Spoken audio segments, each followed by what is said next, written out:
옛날 어느 마을에 한 부자가 살고 있었다. 으리으리한 큰 집도 있고 땅도 많아서 남부러울 게 없었는데 슬아에 자식이 없는 것이 큰 한이었다. 좋다는 온갖 방법을 다 써보아도 나이 40이 넘도록 아이를 갖지 못했다. 아이를 너무 가지고 싶어 했던 남편이 한숨을 쉬고 앉아있는 것을 본 아내가 조심스레 말했다. 여보, 첩을 들이면 자식을 볼 수 있을 테니 그리 하시지요. 첩을 들이자는 아내의 말에 남편의 낯빛이 저절로 환하게 바뀌었다. 정말이요? 당신에게 미안하지만 그렇게라도 자식을 얻을 수 있다면 내 당장 첩을 구해버리다. 아내의 타들어가는 속은 생각하지도 않고 신이 난 부자 남편은 사방으로 사람을 놓아 첩을 구하기 시작했다. 오래지 않아서 마음에 드는 여자를 찾아 첩으로 삼았다. 남편은 이쁘고 어린 첩에게 단단히 빠져 따로 작은 집을 하나 얻어 틈나는 대로 첩이 집을 드나들며 두 집 살림을 했다. 첩을 구하면 바로 자식을 얻을 거라 생각했지만 몇 달이 지나도 아이 소식은 들리지 않았다. 그런데 아기를 가진 것은 뜻밖에도 새로 들어온 첩이 아니라 본처였다. 본처는 임신한 지 10달 만에 떡두꺼비 같은 아들을 순산했다. 첩도 아닌 본처한테서 아들을 얻은 부자는 입이 쫙 벌어졌다. 그렇게 바라던 자식을 얻은 부자 남편은 아기를 어르느라 첩의 집에는 찾아갈 생각도 하지 않았다. 부자가 발길을 끊고 찾아오지 않자 첩은 그만 안달이 났다. 질투심에 화가 난 첩은 다시 부자를 되찾아올 궁리를 했다. 아기가 대체 뭐가 그리 좋다고 나를 이렇게 버려둔다? 이 모든 게 그 아이 때문이야. 아이만 없어지면 영감이 다시 나를 찾겠지? 부자가 자기를 외면하자 모든 게 아이 때문이라 생각한 첩은 남몰래 아기를 해칠 기회를 엿보았다. 어느 날 부자의 집안 식구가 다 집을 비운 사이 혼자 잠을 자는 아이를 슬쩍 들어다가 아무도 찾지 못하게 광속의 된장 항아리 속에 깊이 파묻었다. 잠에서 깬 아이의 울음소리가 항아리에서 울려댔지만 첩은 모른 척 매정하게 돌아섰다. 그렇게 아이는 항아리 속에서 목숨을 거두고 말았다. 늦은 오후 집으로 돌아온 부자 부부는 아기가 사라지자 온통 야단이 났다. 마을을 샅샅이 다 뒤져보아도 아기를 찾을 수 없었다. 몇 날 며칠을 찾다가 지친 부자 남편은 크게 실망을 해서 집에 들어올 맛을 잃어버렸다. 여자가 얼마나 칠칠치 못하면 제 자식을 잃어버린담. 에레라이. 부자는 아내를 원망하며 모진 말들을 쏟아냈다. 아이가 사라지자 부자 남편은 첩의 집으로 향했다. 그 후 그는 본가에는 걸음을 끊다시피 하고서 첩의 집에서 살았다. 아이를 잃어버렸다 자책하며 혼자 쓸쓸히 세월을 보내던 본처가 어느 날 광에서 된장을 퍼다 찌개를 끓였는데 고약한 냄새가 나서 입에 댈 수가 없었다. 어머, 이게 무슨 냄새야? 된장이 왜 이렇게 됐지? 된장 맛이 뭔가 이상했지만 아기가 이미 된장 속에 다 녹은 뒤라 사연을 알 턱이 없었다. 본처는 된장을 그냥 버릴 수는 없어 어떻게 할까 고민하다. 쇠죽을 쏠 때마다 된장을 한 사발씩 섞어 쑤어 암소에게 먹였다. 소가 어찌나 잘 먹던지 얼마 안 가서 된장은 전부 암소의 뱃속으로 들어갔다. 그런데 된장을 먹은 암소가 뜻하지 않게 새끼를 베어 조그마한 송아지를 낳았다.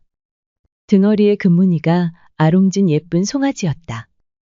송아지가 너무 귀여워서 안아주자 송아지는 본처의 품속을 파고들어 젖을 찾아서 빨기 시작했다.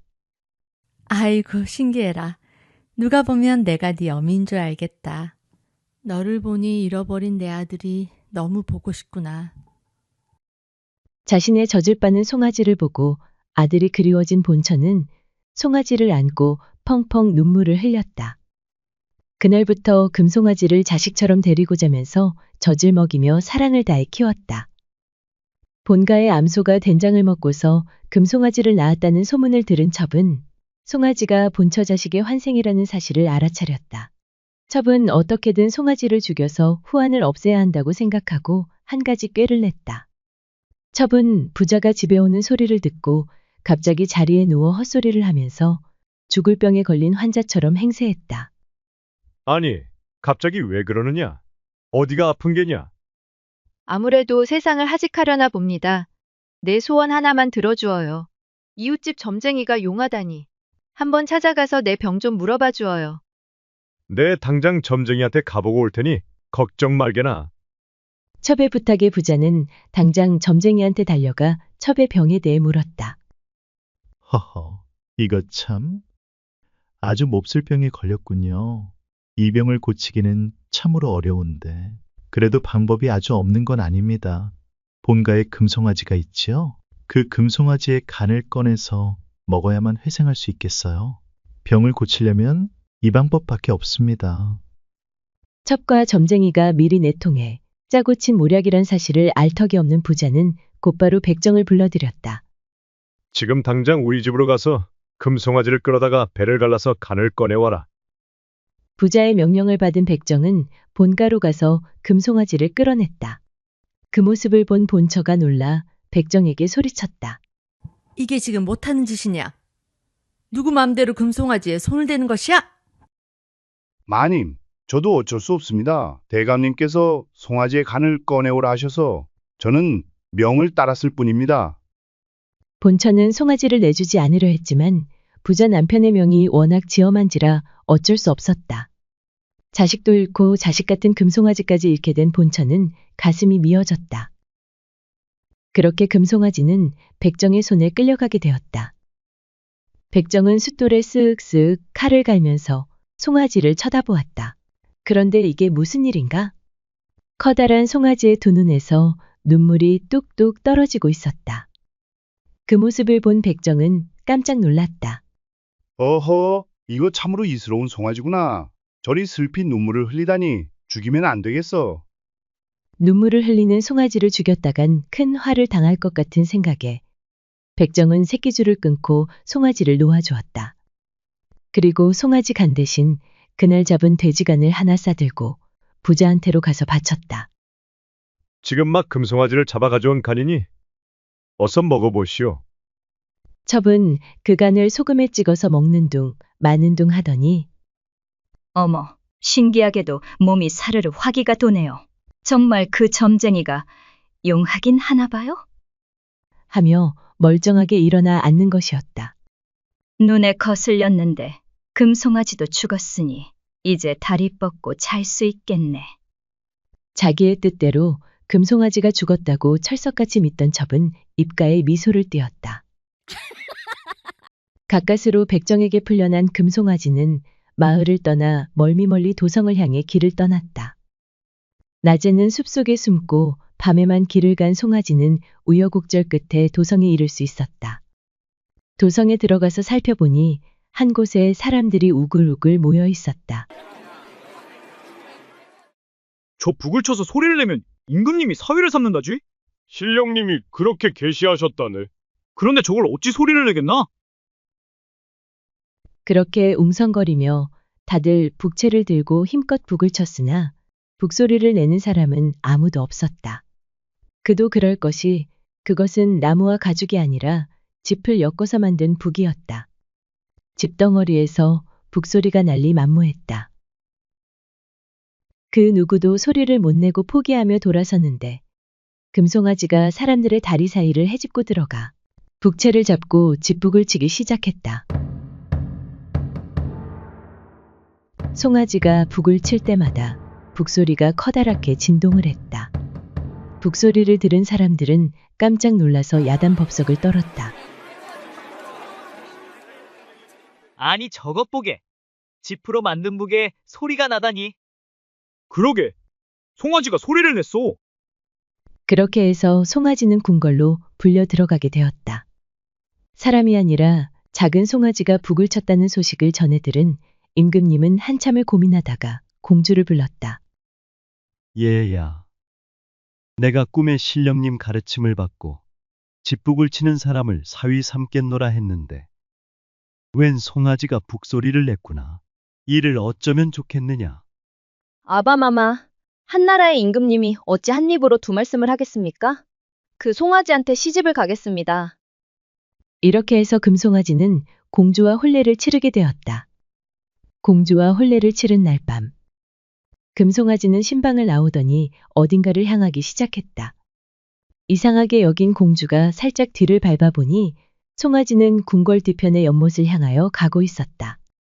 연못에 다다른 송아지는 물속으로 풍덩 뛰어들었다. 어머, 저런. 죽으려고 저러는가? 물에 빠진 송아지를 보고 공주는 놀라 연못으로 달려갔다.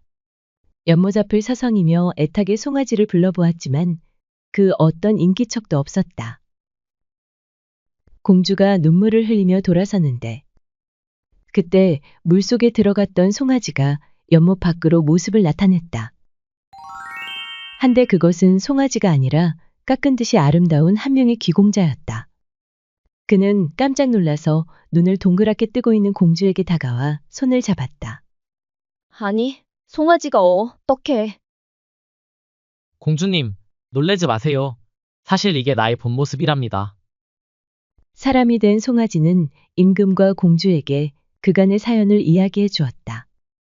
이야기를 들은 임금은 크게 놀라며 사위를 본가로 내려보내 부모를 찾아보게 하였다.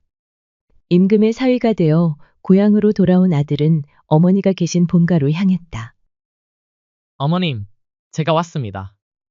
그 사이 부쩍 늙은 어머니는 낯선 손님을 보고 의아한 표정을 지었다. 아니, 어머니라니. 뉘신진 몰라도 잘못 찾아오셨소. 나는 자식이 없답니다. 어머니, 저예요. 금송아지로 태어났던 아들이 이렇게 돌아왔습니다. 금송아지란 말에 놀란 어머니는 꿈인가 생신가 눈을 비비면서 마당으로 뛰어내려왔다. 꿈에도 그리던 아들의 손을 잡고 눈물을 흘렸다. 아들은 첩의 집으로 가 아버지를 뵙고 그간의 사연을 고하였다. 부자는 죽은 줄만 알았던 아들이 살아 돌아왔다는 소식에 기쁘기도 했지만 그간 자신을 농락하고 어린 아들에게 몹쓸 짓을 한 첩을 용서할 수 없었다. 부자는 당장 첩을 끌어내 산속으로 데리고 갔다. 도착한 곳은 사람의 발길이 닿지 않은 첩첩산중이었다. 그곳엔 깊은 우물 하나가 있었는데 부자는 손가락으로 우물을 가리키며 하인에게 명령했다. 저 여자를 당장 우물 속에 빠뜨리거라. 영감님, 제가 죽을 죄를 졌습니다. 제발 목숨만 살려주세요. 우물 속에서 살려달라 애원하는 첩의 외침에도 부자는 우물 속에 첩을 빠뜨리고 냉정히 돌아섰다. 제발 살려주세요. 제가 잘못했어요. 제발 살려주세요. 그녀는 자신이 저지른 죄와 똑같은 벌을 받게 되었다. 부자는 자신의 잘못을 뉘우치고 본처에게 돌아가 용서를 빌었다. 아들은 자신을 살려주었던 백정도 찾아가서 깊이 살해를 하고 천한 신분을 벗어나게 해주었다. 그 후 금송아지 아들은 공주와 함께 부모를 모시면서 아들, 딸 많이 낳고 잘 살았다고 한다.